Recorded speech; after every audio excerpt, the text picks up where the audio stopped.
Magandang hapon. Update na nga muna tayo sa lagay ng ating panahon ngayong araw ng Linggo, August 18, 2024. Sa kasalukuyan nga ay meron tayong dalawang low pressure area na minomonitor, isang nasa loob at isang nasa labas ng ating Philippine Area of Responsibility.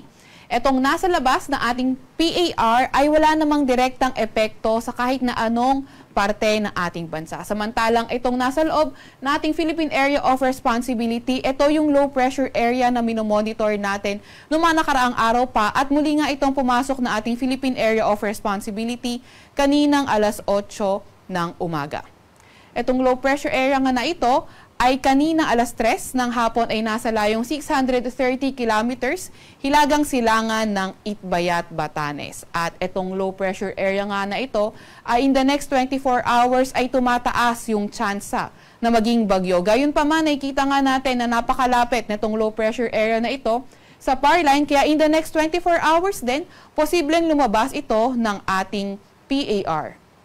At dahil nga ron, patuloy nating minomonitor itong mga weather system na ito at patuloy nating antabayanan ang mga update na ilalabas ng ating ahensya.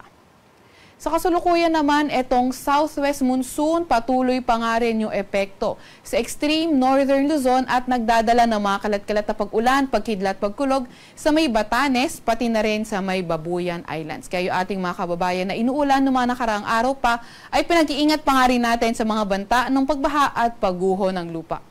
Para naman sa lagay ng panahon sa Metro Manila at sa nalalabing bahagi ng ating bansa, asahan pa nga rin natin yung partly cloudy to cloudy skies at may mga pulupulong pag-ulan, pagkidlat, pagkulog, lalo na tuwing hapon at gabi. Yung ating mga kasamahan sa Regional Services Division, patuloy pa rin yung paglabas ng mga thunderstorm advisory, rainfall advisory o hindi kaya heavy rainfall warning kung kinakailangan. Para naman sa lagay ng ating panahon bukas, inaasahan natin Metro Manila and the rest of Luzon, patuloy pa rin yung fair weather condition pero may mga tsansa pa nga rin tayo ng mga localized thunderstorms. Agwat ng temperatura bukas sa Metro Manila, 25 to 35 degrees Celsius, sa Tugigaraw at Legazpi ay 25 to 34 degrees Celsius. Sa may Baguio ay 18 to 24 degrees Celsius, 24 to 33 degrees Celsius sa may Lawag at 23 to 32 degrees Celsius naman sa may Tagaytay. Para sa may Puerto Princesa ay 26 to 32 degrees Celsius at 26 to 33 degrees Celsius naman sa may Kalayaan Islands. Inaasahan natin for tomorrow, Visayas at Mindanao, fair weather conditions din kung saan may mga pulu-pulo pa nga rin tayo mga pag-ulan, pagkidlat at pagkulog. Agwat ng temperatura bukas, Iloilo at Tacloban ay 25 to 33 degrees Celsius, 25 to 32 degrees Celsius naman sa may Cebu. Sa may Zamboanga at Davao ay 25 to 34 degrees Celsius at 26 to 32 degrees Celsius naman sa may Cagayan de Oro City. Wala pa rin nga tayong nakataas na gale warning sa kahit na anong baybayin ng ating bansa. Para sa 3-day weather outlook natin, nakikita nga natin Metro Manila, Baguio City, Legazpi City at sa malaking bahagi ng Luzon area, wala pa nga rin tayong nakikita mga weather system na posible magdala ng mga pagmagdamaga ng mga pag-ulan o hindi kaya pangmatagalan ng pag-ulan, kaya fair weather pa rin tayo with chances of localized thunderstorms. So may kainitan pa nga dito sa may Metro Manila sa susunod na mga araw at posible nga umabot ng 35 degrees Celsius ang maximum temperature from Tuesday to Thursday.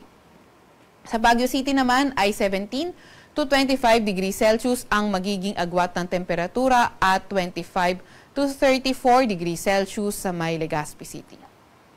Nakikita nga rin natin dito sa may Metro Cebu, Iloilo City, Tacloban City, from Tuesday to Thursday patuloy pa nga rin yung partly cloudy to cloudy skies condition pa nga rin. Mga tsansa nga lang ng mga localized thunderstorms yung ating pagkakaingatan or ang dapat natin laging i-update sa ating mga kasamahan or sa ating social media accounts.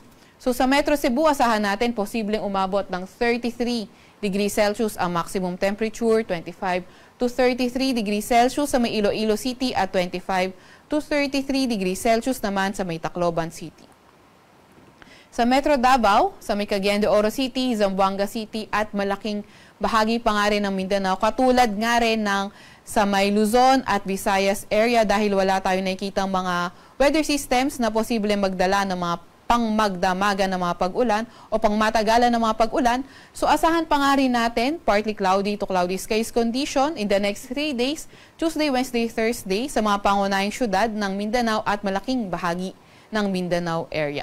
So patuloy pa rin tayong maki-update sa mga ilalabas na ating mga Regional Services Division if ever na maglalabas sila ng mga thunderstorm advisory, rainfall advisory o hindi kaya heavy rainfall warning.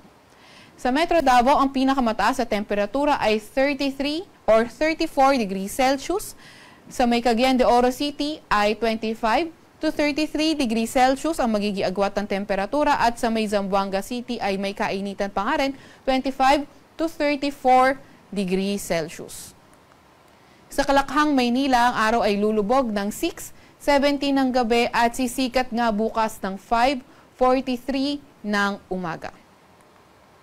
Huwag magpapahuli sa update ng Pag-asa. I-follow at i-like pa nga rin ang aming Facebook at X account, DOST_Pag-asa. Mag-subscribe din sa aming YouTube channel, DOST-Pag-asa Weather Report. At para sa mas detalyadong impormasyon, bisitahin ang aming website, pag-asa.dost.gov.ph. At yan naman po muna ang latest mula sa Weather Forecasting Center ng Pag-asa. Veronica C. Torres nag-ulat.